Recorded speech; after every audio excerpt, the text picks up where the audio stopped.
ಭೂಮಿ ತಾಯಿಗೆ ನಮಸ್ಕರಿಸುತ್ತಾ, ಗಂಗಾ ಮಾತೆಗೆ ನಮಸ್ಕರಿಸುತ್ತಾ, ವಾಯುದೇವನಿಗೆ ನಮಸ್ಕರಿಸುತ್ತಾ, ಸೂರ್ಯದೇವನಿಗೆ ನಮಸ್ಕರಿಸುತ್ತಾ, ಈ 4 ಮಹಾಪಂಚಭೂತಗಳು ಸಂಚಾರ ಮಾಡಲು ಅವಕಾಶ ಕೊಟ್ಟಂತಹ ಆಕಾಶ ದೇವನಿಗೆ ನಮಸ್ಕರಿಸುತ್ತಾ ನಾನು ಈ ಪ್ರವಚನವನ್ನು ಮುಂದುವರಿಸುತ್ತಿದ್ದೇನೆ.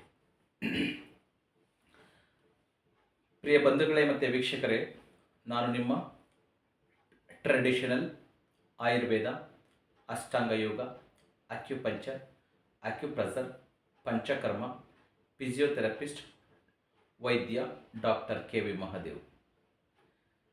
ಸೊ ಇವತ್ತು ಮಧ್ಯಾಹ್ನದ ನಮ್ಮ ಕಾಲೇಜಿನಲ್ಲಿ ಇಬ್ಬರು ವಿದ್ಯಾರ್ಥಿನಿಯರು ಬಂದು ಕೇಳಿದ್ರು, ಗುರುಗಳೇ, ದೇವರು ಎಲ್ಲಿದ್ದಾನೆ? ದೇವರು ನಾವು ನೋಡಬಹುದಾ? ನಿಜವಾಗ್ಲೂ ದೇವರಿದ್ದಾನ? ಪಾಪ ಮಕ್ಕಳಿಗೆ ಸ್ಪಿರಿಚುವಲ್ ಬಗ್ಗೆ ಇಂಟ್ರೆಸ್ಟ್ ಇದೆ ಅಂತ ಅನಿಸುತ್ತೋ.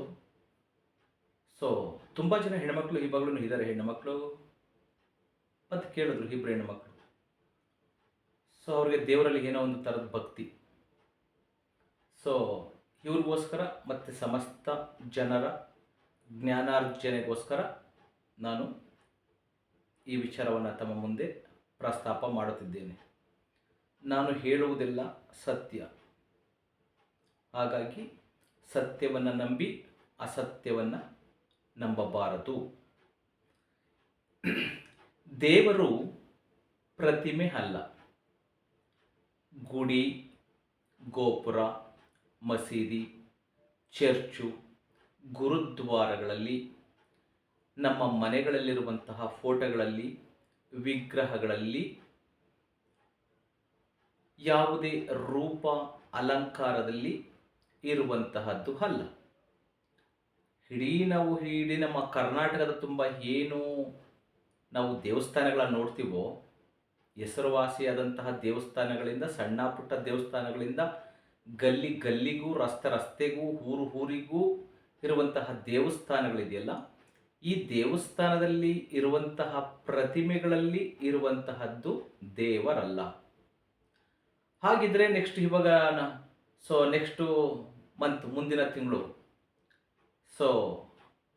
ತಿಂಗಳು ಅಂದರೆ 6ನೇ ತಾರೀಕು 7ನೇ ತಾರೀಕು ಗಣಪತಿ ಗೌರಿ ಹಬ್ಬ ಬರ್ತದೆ 2024ನೇ ಇಸ್ವಿನಲ್ಲಿ. ಅದೆಲ್ಲ ಶುದ್ಧ ಸುಳ್ಳು. ಪ್ರತಿಮೆಗಳಲ್ಲಿ, ವಿಗ್ರಹಗಳಲ್ಲಿ, ಫೋಟೋಗಳಲ್ಲಿ ದೇವರಿಲ್ಲ. ದೇವರು ಅಂದರೆ ಪರಮ ಅಮರ ಶಕ್ತಿ. ಅಮರ ಅಂದರೆ ಸಾವೇ ಇಲ್ಲದಿರುವಂತಹದ್ದು. ಅಮರ ಶಕ್ತಿ ಅಂದರೆ ಸಾವೇ ಇಲ್ಲ ಅಂದರೆ ಈ ಮಹಾಪಂಚಭೂತಗಳೇ ದೇವರು. ನಾನು ಮೊದಲೇ ನಾನು ಪ್ರೇಯರ್ ಮಾಡುವಾಗ ಹೇಳಿದೆ, ಭೂಮಿ ತಾಯಿ ಸೃಷ್ಟಿ ಹೇಗಾಯಿತು ಅಂತ ಇಡೀ ಬ್ರಹ್ಮಾಂಡದಲ್ಲಿ ಯಾರಿಗೂ ಗೊತ್ತಿಲ್ಲ. ಹಾಗಿದ್ರೆ ನಾವು ಸೈನ್ಸ್ ಬುಕ್ನಲ್ಲಿ ನಾವು ಓದಿದ್ದೀವಿ ಅಂತ ನಿಮ್ಮ ಕ್ವಶನ್ ಇರಬಹುದು. ಜ್ಞಾನದಿಂದ ವಿಜ್ಞಾನ ಹೊರತು ವಿಜ್ಞಾನದಿಂದ ಜ್ಞಾನ ಅಲ್ಲ. ಹಾಗಾಗಿ ವಿಜ್ಞಾನಿಗಳು ಹೇಳಿದ್ದೆಲ್ಲ ಸತ್ಯ ಅಲ್ಲ. ನನ್ನ ಮನಸ್ಸಿಗೆ ತೋಚಿದ್ದನ್ನು, ಅವರವರ ಮನಸ್ಸಿಗೆ ತೋಚಿದ್ದನ್ನು ಏನೋ ಹೇಳಿಬಿಟ್ಟಿದ್ದಾರೆ ಅಷ್ಟೇ. ಬಟ್ ಈ ಭೂಮಿ ಬ್ರಹ್ಮಾಂಡ ಫಸ್ಟ್ ಸೃಷ್ಟಿ ಆಯ್ತಾ? ವಿಜ್ಞಾನಿಗಳು ಮೊದಲು ಸೃಷ್ಟಿ ಆದ್ರ? ಬ್ರಹ್ಮಾಂಡ ಸೃಷ್ಟಿ ಆಗಿದ್ದು. ಈ ಬ್ರಹ್ಮಾಂಡ ಸೃಷ್ಟಿ ಇದು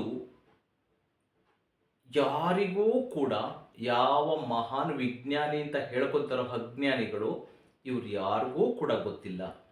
ಒಂದು ವಿಜ್ಞಾನಿ, ಅವ್ರಿಗೆ ಲಕ್ಷ ಸಂಬಳ, ಅವ್ರಿಗೆಲ್ಲ ಸ್ಪೆಸಿಲಿಟಿ, ಅದಕ್ಕೋಸ್ಕರ ಸರ್ಕಾರದ ಒಂದಷ್ಟು ಹಣ, ಅವ್ರು ಏನಾದರೂ ಅದರ ಮೇಲೆ ರಿಸರ್ಚ್ ಮಾಡಬೇಕು. ಕೆಲವೊಂದು ರಿಸರ್ಚ್ಗಳು ಸುಳ್ಳು ಅಂತ ಹೇಳ್ತಲ್ಲ, ಕೆಲವೊಂದು ಮಾಡಿದ್ದಾರೆ, ಇಲ್ಲ ಅಂತಲ್ಲ.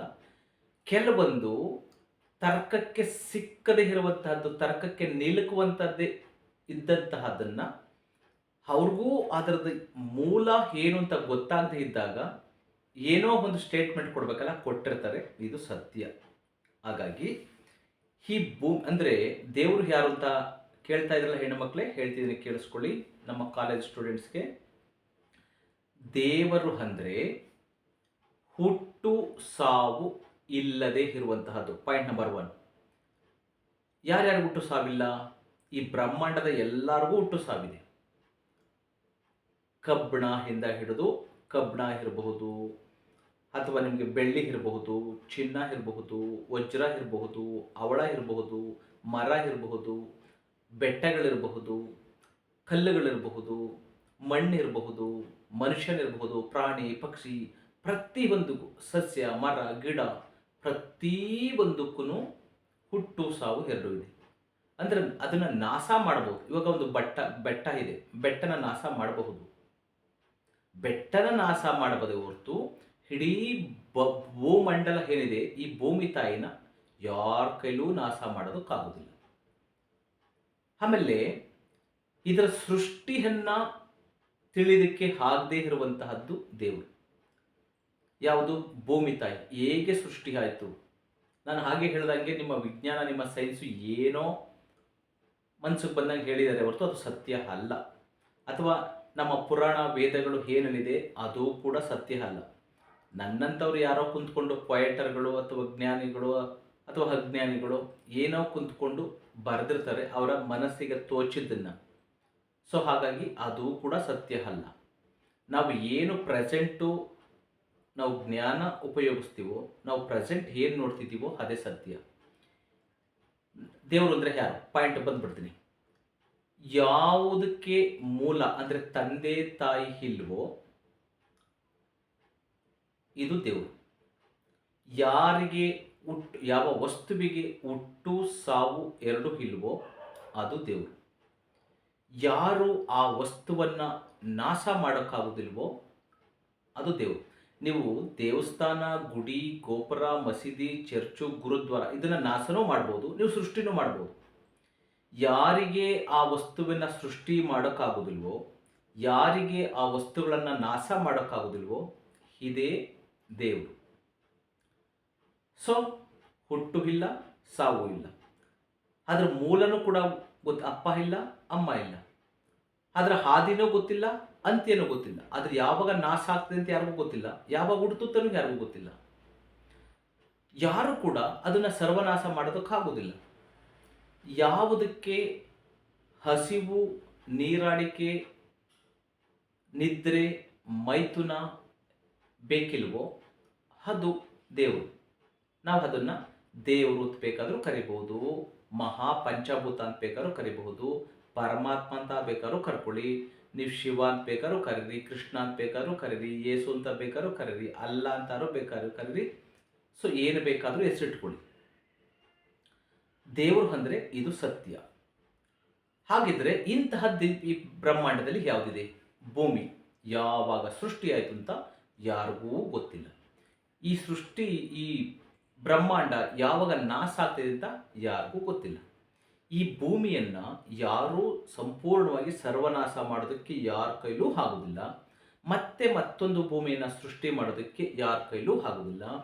ಇಡೀ ಬ್ರಹ್ಮಾಂಡದಲ್ಲಿ ಇರುವಂತಹ 9 ಕೋಟಿ ಜೀವರಾಶಿಗಳು ಅಂದರೆ ಮಣ್ಣಿನ ಒಳಗೆ ಇರುವಂತಹ 100 ಅಡಿ, 1000 ಅಡಿ ಆಳದಲ್ಲಿರುವಂತಹ ಬ್ಯಾಕ್ಟೀರಿಯಾಸ್ಗಳು, ಫಂಗಸ್ಗಳು ಮತ್ತು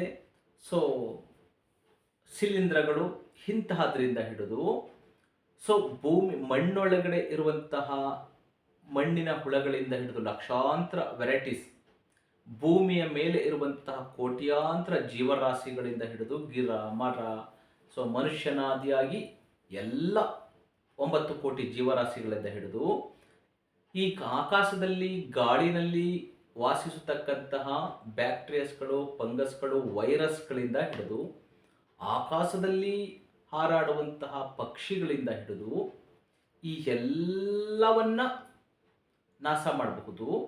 ಆದರೆ ಭೂಮಿ ತಾಯಿನ ಯಾರೂ ಕೂಡ ಸೃಷ್ಟಿ ಮಾಡೋದಕ್ಕೂ ಆಗೋದಿಲ್ಲ, ನಾಶ ಮಾಡೋಕ್ಕೂ ಆಗೋದಿಲ್ಲ. ಇದೆಲ್ಲದರ, ನಾನು ಹೇಳಿದ್ನಲ್ಲ ಇಲ್ಲಿ ತನಕ, ಇದೆಲ್ಲದರಲ್ಲ ಸೃಷ್ಟಿಗೆ ಕಾರಣಕರ್ತೆ ಆದಂತಹ ಜಗನ್ಮಾತೆನೇ ಈ ಭೂಮಿ ತಾಯಿ.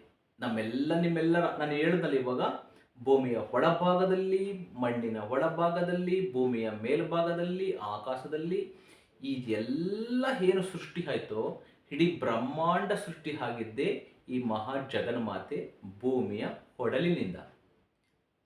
ಇದು ದೇವರು. ಅದೇ ರೀತಿ ಇಡೀ ಬ್ರಹ್ಮಾಂಡಕ್ಕೆ ಶಕ್ತಿಯನ್ನು ಕೊಡ್ತಾ ಇರುವಂತಹದ್ದು ಸೂರ್ಯದೇವ, ಬೆಳಕನ್ನು ಕೊಡ್ತಾ ಇರುವಂತಹದ್ದು. ಸೂರ್ಯನ ಬೆಳಕಿಲ್ಲ ಅಂದರೆ ಈ ಬ್ರಹ್ಮಾಂಡದಲ್ಲಿ ಯಾವುದೂ ಕೂಡ ಆಗುವುದಿಲ್ಲ, ಏನೂ ಆಗುವುದಿಲ್ಲ, ಯಾವ ಪ್ರೋಸೆಸ್ಸು ಆಗುವುದಿಲ್ಲ. ಸೂರ್ಯನ ಯಾರೂ ಸೃಷ್ಟಿ ಮಾಡಿದ್ರು, ಎಲ್ಲಿಂದ ಬಂತು ಯಾರಿಗೂ ಗೊತ್ತಿಲ್ಲ. ನಿಮ್ಮ ಸೈನ್ಸ್ ಹೇಳೋದೆಲ್ಲ ಸುಳ್ಳು, ಸೈಂಟಿಸ್ಟ್ಗಳು ಹೇಳೋದೆಲ್ಲ ಶುದ್ಧ ಸುಳ್ಳು. ಸೂರ್ಯ ಅದೊಂದು ಗ್ರಹ, ಹಾಗೆ ಹೀಗೆ, ಅದು ಆವಾಗ ಹುಡ್ತು ಇವಾಗ ಹುಡ್ತು, ಅದು ಬೆಂಕಿ ಉಂಡೆ ಥರ ಇತ್ತು, ಹಾಗಿತ್ತು ಹೀಗಿತ್ತು, ಇದೆಲ್ಲ ಏನೋ ಒಂದು ಹೇಳಬೇಕು ಹೇಳಿದ್ದಾರೆ. ಅದಕ್ಕೆ ಯಾವುದೇ ತರಹದ ಪುರಾವೆಗಳು ಇಲ್ಲ. ಯಾಕೆಂದರೆ ಸೂರ್ಯ ಮೊದಲು ಹುಡ್ತು, ಇವರೆಲ್ಲ ನೆನ್ನೆ ಮೊನ್ನೆ ಹುಡ್ತವ್ರು. ಸೊ ಹಾಗಾಗಿ ಅದು ಕೂಡ ಶುದ್ಧ ಸುಳ್ಳೆ. ಸೂರ್ಯನಿಗೆ ಹುಟ್ಟು ಇಲ್ಲ, ಸಾವು ಇಲ್ಲ. ಸೂರ್ಯನ ನೀವು ಎಲ್ಲ ಬೇಕಾದರೂ ನೋಡ್ಬೋದು, ಇಡೀ ಪ್ರಪಂಚದ ಯಾವ ಮೂಲೆಯಲ್ಲಿ ಬೇಕಾದರೂ ಕಣ್ಣು ಕಾಣಿಸ್ತಾನೆ, ಎಲ್ಲರಿಗೂ ಕಣ್ಣು ಕಾಣಿಸ್ತಾನೆ, ಎಲ್ಲರಿಗೂ ಕಾಣಿಸುವಂತಹವನು, ಎಲ್ಲರಿಗೂ ಬೇಕಾಗಿರುವಂತಹವನು, ಹುಟ್ಟು ಸಾವಿಲ್ಲದೆ ಇರುವಂತಹವನು, ನಿದ್ರೆ, ಬಾಯಾರಿಕೆ, ಮೈಥುನ ಮತ್ತೆ ಅವನ್ನ ಯಾರೂ ನಾಶ ಮಾಡೋಕ್ಕಾಗೋದಿಲ್ವಲ್ಲ, ಈ ಮಹಾ ಸೂರ್ಯ ದೇವನೇ, ನಾವು ಅಗ್ನಿ ಅಂತ ಬೇಕಾದ್ರೆ ಕರಿಬಹುದು, ಈ ಸೂರ್ಯ ದೇವನೇ ದೇವರು. ಇಡೀ ಬ್ರಹ್ಮಾಂಡದಲ್ಲಿ ನೀವು ಎಲ್ಲಿ ನೋಡಿದ್ರು ಈ ಭೂಮಿ ತಾಯಿಯೇ ಇದ್ದಾಳೆ, ಈಕೆನೆ ತಾಯಿ. ಇಡೀ ಬ್ರಹ್ಮಾಂಡದಲ್ಲಿ ಈ ನೀರು ಗಂಗಾ ಮಾತೆ ಅಂತ ನಾವೇನು ಹೇಳ್ತೀವಿ, ಗಂಗಾ ಮಾತೆಗೆ ಹುಟ್ಟು ಇಲ್ಲ, ಸಾವು ಇಲ್ಲ. ಅದನ್ನು ಯಾರೂ ನಾಶ ಮಾಡೋಕ್ಕೂ ಆಗುವುದಿಲ್ಲ, ಸೃಷ್ಟಿ ಮಾಡೋಕ್ಕೂ ಆಗುವುದಿಲ್ಲ. ಇದು ದೇವರು. ಅಲ್ಲಿಗೆ ಭೂಮಿ ತಾಯಿ ಗಂಗಾ ಮಾತೆ, ಇದು ಸ್ತ್ರೀ ರೂಪದಲ್ಲಿರುವಂತಹ ಸ್ತ್ರೀ ಶಕ್ತಿ. ವಾಯು, ಇಡೀ ಬ್ರಹ್ಮಾಂಡದಲ್ಲಿ ಇರುವಂತಹ, ನಾವು ವಾಸುದೇವ, ವಾಯು, ಆಕ್ಸಿಜನ್ ಅಂತ ಏನು ಇಂಗ್ಲೀಷಲ್ಲಿ ಕರಿತೀವೋ, ಇದನ್ನ ಸೃಷ್ಟಿನೂ ಎಲ್ಲಿಂದ ಆಯಿತು ಅಂತ ಯಾರಿಗೂ ಗೊತ್ತಿಲ್ಲ. ಇದನ್ನ ನಾಶ ಯಾವಾಗ ಆಗ್ತದೆ ಅಂತಲೂ ಯಾರಿಗೂ ಗೊತ್ತಿಲ್ಲ. ಇದು ಕೂಡ ನೀವು ಇಡೀ ಬ್ರಹ್ಮಾಂಡದ ಯಾವ ಮೂಲೆಗೆ ಹೋದ್ರೂ ಕೂಡ ಇದ್ದೇ ಇರ್ತದೆ, ಎಲ್ಲರಿಗೂ ಅವಶ್ಯಕತೆ ಇದೆ. ಸೊ ಅದು ಒಂದು ನಿಮಿಷ ಇಲ್ಲ ಅಂದರೆ ಬ್ರಹ್ಮಾಂಡ ಇಲ್ಲ. ಇದನ್ನು ನಾಶ ಮಾಡೋದಕ್ಕೆ ಯಾರ ಕೈಲೂ ಸಾಧ್ಯ ಇಲ್ಲ. ಇದಕ್ಕೂ ಅಷ್ಟೇ, ನಿದ್ರೆ ಬೇಕಿಲ್ಲ, ಆಹಾರ ಬೇಕಿಲ್ಲ, ಬಾಯಾರಿಕೆ ಇಲ್ಲ, ಹಸುವು ಇಲ್ಲ, ಹುಟ್ಟು ಇಲ್ಲ, ಸಾವು ಇಲ್ಲ. ಯಾರು ಇದನ್ನು ನಾಶ ಮಾಡೋಕ್ಕಾಗೋದಿಲ್ಲ. ಯಾರು ಯಾರದನ್ನು ನಾಶ ಮಾಡೋಕ್ಕಾಗೋದಿಲ್ವೋ, ಎಲ್ಲಿ ಅಣುರೇಣು ತೃಣ ಕಾಷ್ಟಗಳಲ್ಲಿ ಎಲ್ಲ ನೋಡಿದ್ರೂ ಕಾಣಿಸ್ತಿರ್ತದೋ, ಭೂಮಿ ಎಲ್ಲ ನೋಡಿದ್ರೂ ಕಾಣಿಸ್ತಿರ್ತದೆ, ಸತ್ಯ ದೇವರು. ಸೂರ್ಯ ಇಡೀ ಪ್ರಪಂಚದ ಯಾವ ಮೂಲೆಗೆ ಹೋದ್ರೂ ಒಬ್ಬನೇ ಸೂರ್ಯ ದೇವರು. ಇಡೀ ಬ್ರಹ್ಮಾಂಡದ ಯಾವ ಮೂಲೆಗೂ 9 ಕೋಟಿ ಜೀವರಾಶಿಗಳಿಗೂ ಇಡೀ ಬ್ರಹ್ಮಾಂಡ ಸೃಷ್ಟಿಗೂ ವಾಯು ಒಬ್ಬನೇ. ಇಡೀ ಬ್ರಹ್ಮಾಂಡದಲ್ಲಿ ಗಂಗಾ ಮಾತೆ. ಈ 4 ಏನಿದೆ ಅಂದರೆ ಭೂಮಿ ತಾಯಿ ಮತ್ತು ಗಂಗಾ ಮಾತೆ, ಇದಿಬ್ಬರು ಬೇರೆ ಬೇರೆ ಅಲ್ಲ, ಒಬ್ಬರೇನೆ. ನನ್ನ ಕೈ ಬೆರಳು, ಇದು ಹೆಬ್ಬೆರಳು ಅಂತ ಗುರುತು ಮಾಡ್ತೀವಿ, ಇದನ್ನು ತೋರು ಬೆರಳು ಅಂತ ಹೇಳ್ತೀವಿ, ಇದು ಮಧ್ಯದ ಬೆರಳು ಅಂತ ಹೇಳ್ತೀವಿ, ಇದು ಉಂಗುರದ ಬೆರಳು ಅಂತ ಹೇಳ್ತೀವಿ, ಇದನ್ನು ಕಿರು ಬೆರಳು ಅಂತ ಹೇಳ್ತೀವಿ. Index finger, thumb, index finger, middle finger, ring finger, little finger ಅಂತ ಹೇಳ್ತೀವಿ. ಹೆಸರುಗಳು 5 ಇದೆ, ಆದರೆ ಇದೆಲ್ಲದರ ಮೂಲ ಎಲ್ಲಿಗೆ ಹೋಗ್ತದೆ? ಕೈಯಿನ ಹಸ್ತಕ್ಕೆ ಹೋಗ್ತದೆ. ಈ 5 ಪಂಚಭೂತಗಳಿದೆಯಲ್ಲ, ಇದೆಲ್ಲ ಎಲ್ಲಿಂದ ಬಂದಿದೆ? ಒಂದೇ ಹಸ್ತದಿಂದ ಬಂದಿದೆ. ಈ ಹಸ್ತ ಎಲ್ಲೋಗಿದೆ? ಡೈರೆಕ್ಟಾಗಿ ಕನೆಕ್ಷನ್ನು ನೇರವಾಗಿ ಬಂದಿದ್ದು ಬ್ರೈನ್ಗೆ ಹೋಗಿದೆ. ಬ್ರೈನ್ಗೆ ಇದೇ ಇಡೀ ಈ ಕೈ ಬೆರಳುಗಳನ್ನು ಆಕ್ಷನ್ ಮಾಡೋದಕ್ಕೆ ಇದು ಹೈಕಮಾಂಡ್, ಇದೇ DP ಸ್ವಿಚ್. ಇದನ್ನೇ ನಾವು ಮೆದುಳನ್ನೇ ಬ್ರಹ್ಮ.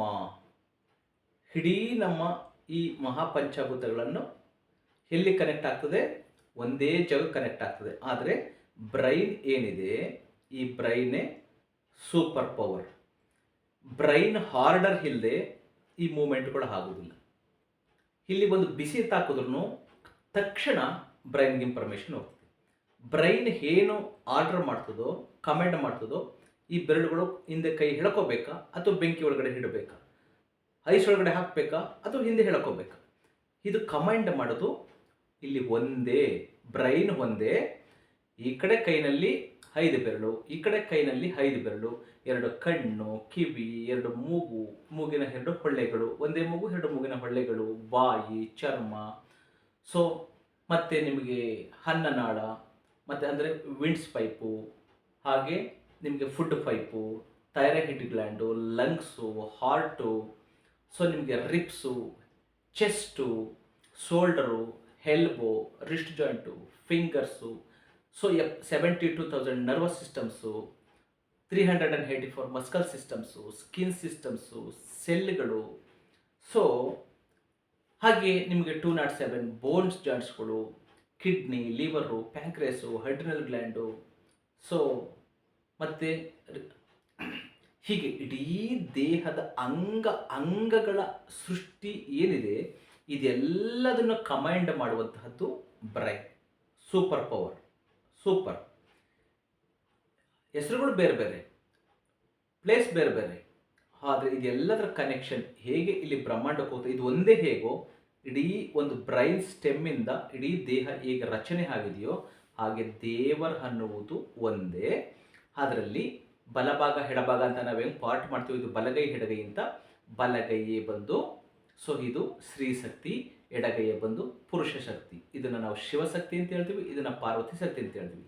ಈ ಪಾರ್ವತಿ ಶಕ್ತಿನೇ ಬಂದು ಗಂಗೆ ಅಂದ್ರೂ ಒಂದೇನೆ ಸ್ತ್ರೀ ಶಕ್ತಿ, ಭೂಮಿ ತಾಯಿ ಅಂದ್ರೂ ಒಂದೇ ಸ್ತ್ರೀ ಶಕ್ತಿ. ಮತ್ತೊಂದು ವಾಯು ಮತ್ತು ಸೂರ್ಯ, ಇದು ಶಿವಶಕ್ತಿ, ಪುರುಷ ಶಕ್ತಿ. ಈ ಸ್ತ್ರೀ ಮತ್ತು ಪುರುಷ ಶಕ್ತಿಗಳು ಕೈ ಬೆರಳುಗಳು ಬೇರೆ ಬೇರೆ ಆದರೂ ಇದರ ಲಿಂಕ್ ಎಲ್ಲಿ ಹೋಗ್ತದೆ, ಬ್ರೈನ್ಗೆ ಹೋಗ್ತದೆ. ಇಡೀ ದೇಹದ ಲಿಂಕ್ ಬ್ರೈನ್ಗೆ ಹೋಗ್ತದೆ. ಅಂದರೆ ಇಲ್ಲಿ ಇರುವುದು ಒಂದೇ.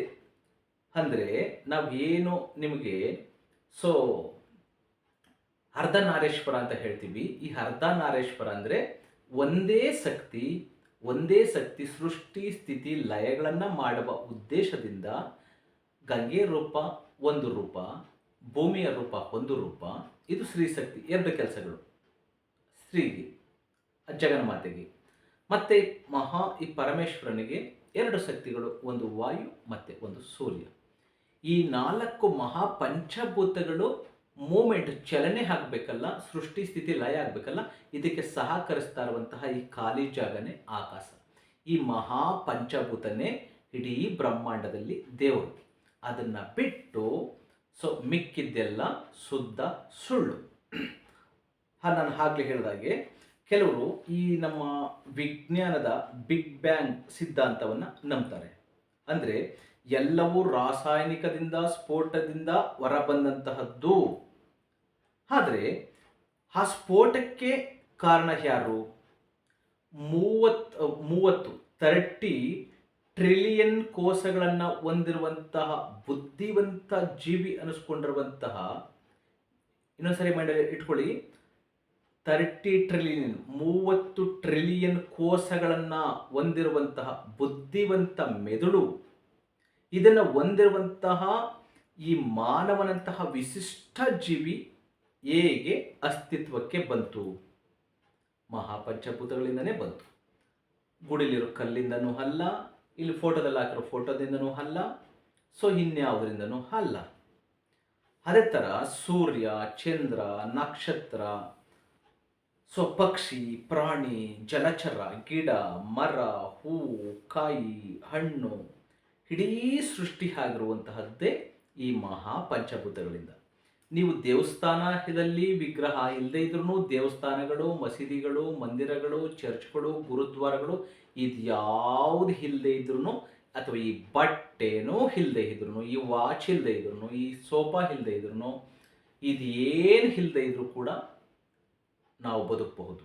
ಆದರೆ ವಾಯುದೇವ ಇಲ್ಲದೆ ಇದ್ರೆ ನಾವು ಬದುಕೋಕ್ಕಾಗೋದಿಲ್ಲ, ಸೂರ್ಯ ಇಲ್ಲದೆ ಇದ್ರೆ ನಾವು ಬದುಕೋಕ್ಕಾಗೋದಿಲ್ಲ, ಭೂಮಿ ತಾಯಿ ಇದ್ರೆ ನಾವು ಇಲ್ಲದೆ ಇದ್ರೆ ನಾವು ಬದುಕೋಕ್ಕಾಗೋಲ್ಲ, ಗಂಗಾ ಮಾತೆ ಇಲ್ಲದೆ ಇದ್ರೆ ನಾವು ಬದುಕೋಕ್ಕಾಗೋದಿಲ್ಲ. ನಮ್ಮ ಮೂಮೆಂಟ್ ಆಗಬೇಕು ಅಂದರೆ ಈ ಖಾಲಿ ಜಾಗ ಇರುವಂತಹ ಆಕಾಶ ತತ್ವ ಇಲ್ಲದೆ ಇದ್ರೂ ಬದುಕೋಕ್ಕಾಗೋದಿಲ್ಲ.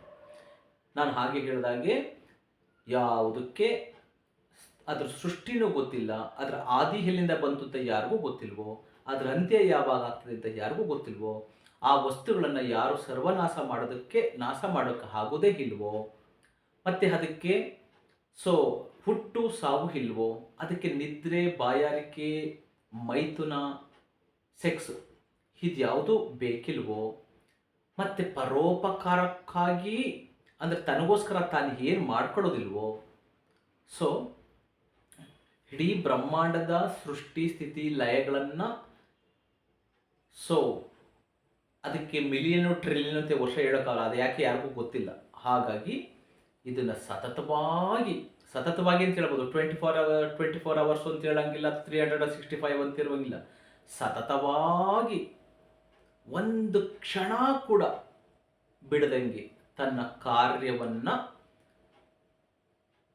ಮಾಡ್ತಾ ಇರ್ತದೋ ಇದೇ ದೇವರು. ಪ್ರೀತಿಯ ವಿದ್ಯಾರ್ಥಿನಿಯರೇ, ನಿಮಗೆ ಅರ್ಥ ಆಯಿತು ಅಂತ ಅನ್ಕೋತೀನಿ.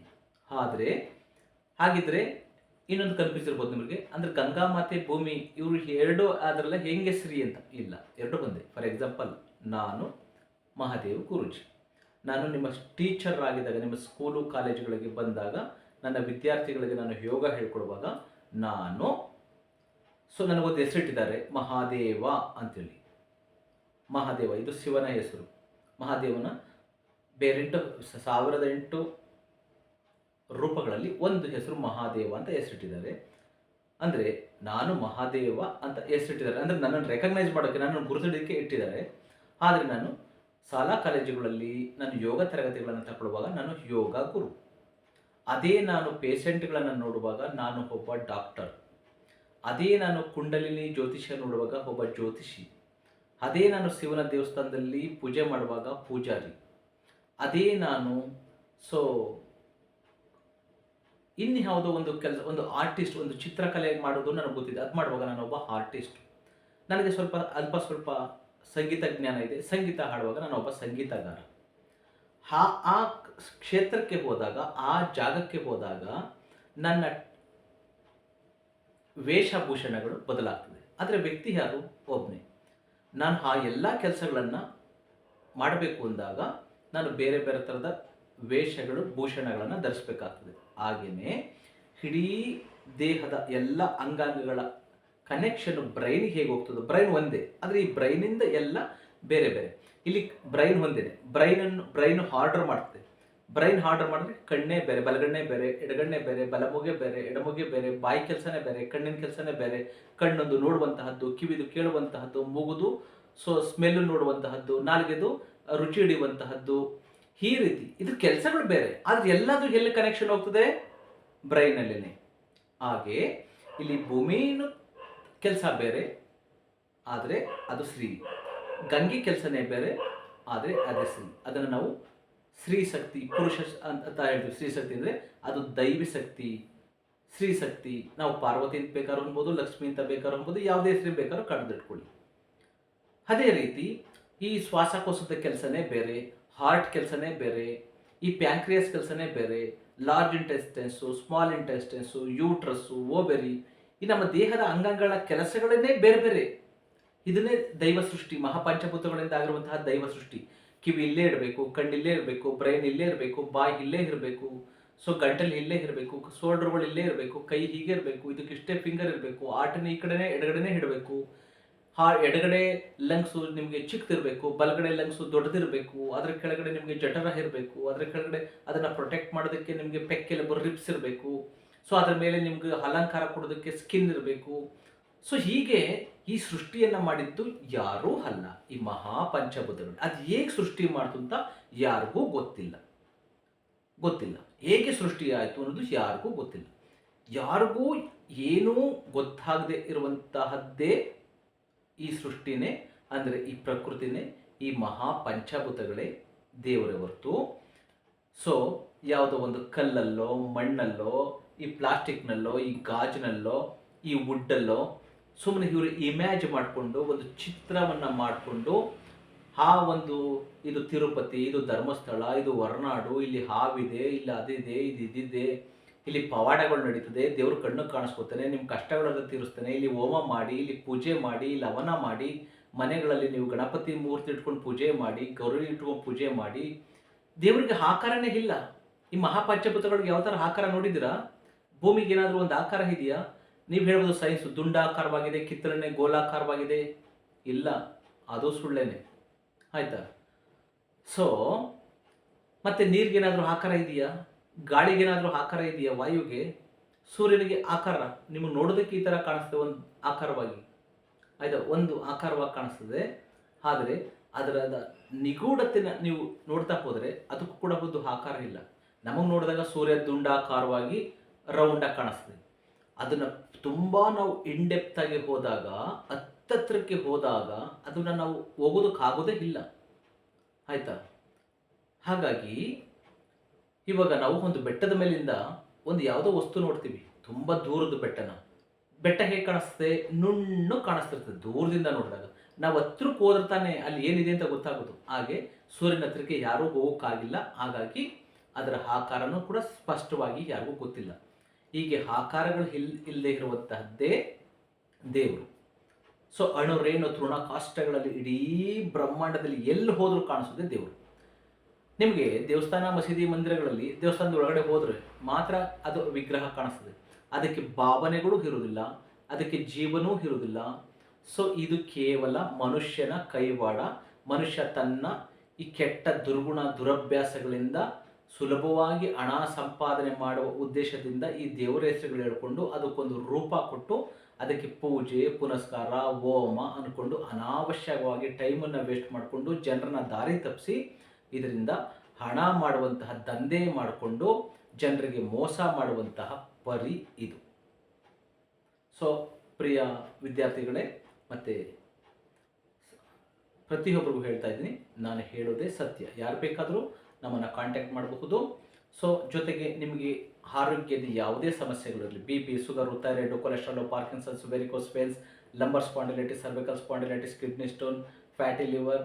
ಸೊ ನೀವು ತುಂಬ ಫ್ಯಾಟಿ ಇದ್ದೀರಿ ಅಂದರೆ, ಸೊ ನೀವು ಯಾವುದೇ ನಿಮಗೆ ಕೆಮಿಕಲ್ ಇಲ್ಲದೇ ನಿಮ್ಮ ಕಂಪ್ಲೀಟಾಗಿ ಯೋಗದಲ್ಲಿ ಮತ್ತು ಆಯುರ್ವೇದ ಔಷಧಿಗಳಲ್ಲಿ ಸಂಪೂರ್ಣ ನಿಮ್ಮ ಎಷ್ಟೇ ವೆಯ್ಟ್ ಇದ್ದರೂ ಕೂಡ ಅದನ್ನು ರೆಡ್ಯೂಸ್ ಮಾಡುವಂತಹದ್ದು, ಮತ್ತು ಡಿಸ್ಕ್ ಸ್ಲಿಪ್ಪು, ಡಿಸ್ಕ್ ಬಲ್ಸಿಂಗ್ ಆಗಿರುವಂತಹದ್ದು, ಸಯಾಟಿಕ, ಮೂಳೆ ಮುರಿತ, ಯಾವುದೇ ತರಹದ ಆರೋಗ್ಯ ಸಮಸ್ಯೆ ಇದ್ದರೂ ನಮ್ಮನ್ನು ಸಂಪರ್ಕಿಸಬಹುದು. ಎಕ್ಸ್ಪೆಷಲಿ ನಿಮಗೆ ಆನ್ಲೈನ್ ಆಫ್ಲೈನ್ ಯೋಗ ತರಗತಿಗಳು ನಡೀತಾ ಇದೆ. ಸೊ ನಿಮಗೆ ಸತ್ಯವನ್ನು ತಿಳ್ಕೋಬೇಕು ಅಂದರೆ, ನೀವು ಆರೋಗ್ಯವನ್ನು ಮೆಂಟಲಿ ಫಿಸಿಕಲಿ ನೀವು ಸ್ಟ್ರಾಂಗ್ ಆಗಿರಬೇಕು ಅಂದರೆ, ಸೊ ನೀವು ನಮ್ಮನ್ನು ಕಾಂಟ್ಯಾಕ್ಟ್ ಮಾಡಬಹುದು. ಆನ್ಲೈನ್ ಆಫ್ಲೈನ್ ಕ್ಲಾಸಸ್ಗಳು ನಡೀತಾ ಇದೆ, ನೀವು ಜಾಯ್ನ್ ಆಗಬಹುದು. ನಿಮಗೆ ಏನೇ ಯಾವುದೇ ತರಹದ ಆರೋಗ್ಯ ಸಮಸ್ಯೆ ಇದ್ದರೂ ನಮ್ಮನ್ನು ಕಾಂಟ್ಯಾಕ್ಟ್ ಮಾಡಬಹುದು. ನಮ್ಮ ಕಾಂಟ್ಯಾಕ್ಟ್ ನಂಬರ್ 9945123126.